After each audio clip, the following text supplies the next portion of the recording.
Ito ang lagi nating tandaan. Ang impyerno, totoo. Ang katibayan, merong bulkang nakatayo. Sa ilalim ng lupa, apoy na tubig na hindi namamatay-matay. So, magma yun. Yun ang katibayan na may impyerno dito sa lupa.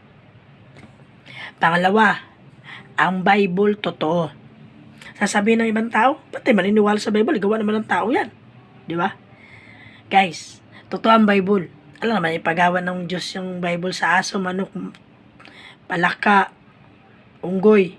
Siyempre, loobin ng Diyos na ipagawa sa tao. Yung Holy Spirit na sa tao, wala sayop. Para maintindihan natin mga tao.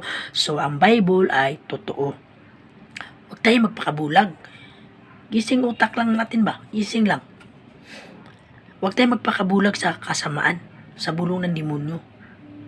Ngayon, pangatlo, ang nakakaramdam sa ating kaluluwa, hindi katawan. Di ba? Kurutin mo nga yung sarili mo. Nung malakas na malakas, kurutin mo. Sampalin mo kung gusto mo. Maramdaman mo lang sakit. Ang kaluluwa natin nasasaktan, guys. Di ba masakit? Yung kaluluwa natin, lumabas sa katawan natin.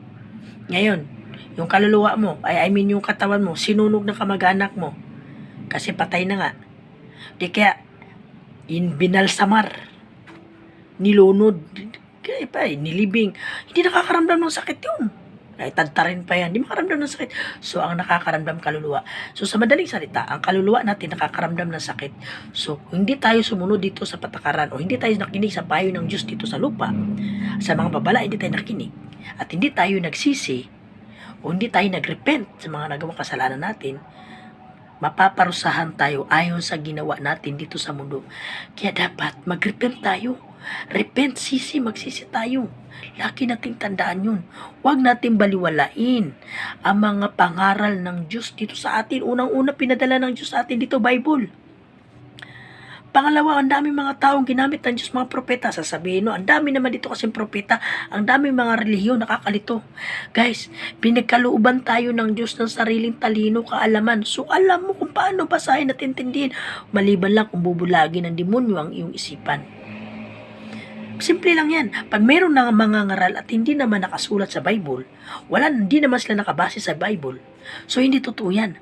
Ang tunay na mga ngaral na galing kay God, walang ibang inu-honor sa bibig nila kundi si God, and then yung mga nakasulat sa Bible. Lagi natin tandaan yan. Huwag tayo magpaling lang. Matuto tayo, magkaroon tayo ng takot, respeto sa Diyos. Ako makasalanan marumi, ikaw rin makasalanan marumi, kaya magrepent tayo habang